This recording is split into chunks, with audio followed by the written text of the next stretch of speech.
Day 3. The Christmas Tree Lights.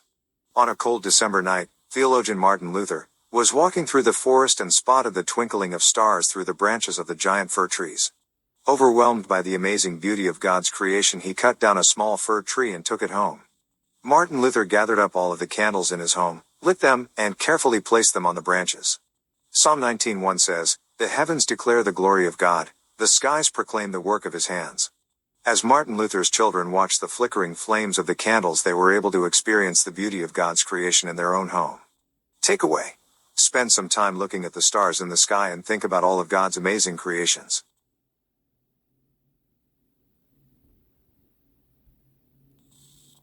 God's glory is on tour in the skies. Godcraft on exhibit across the horizon. Madam Day holds classes every morning. Professor Knight lectures each evening. But God's angry displeasure erupts as acts of human mistrust and wrongdoing and lying accumulate, as people try to put a shroud over truth. But the basic reality of God is plain enough. Open your eyes and there it is.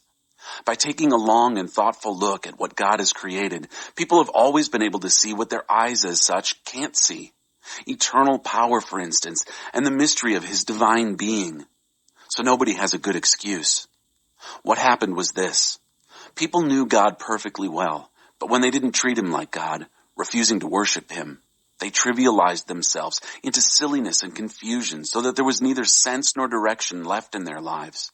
They pretended to know it all, but were illiterate regarding life. They traded the glory of God, who holds the whole world in his hands, for cheap figurines you can buy at any roadside stand.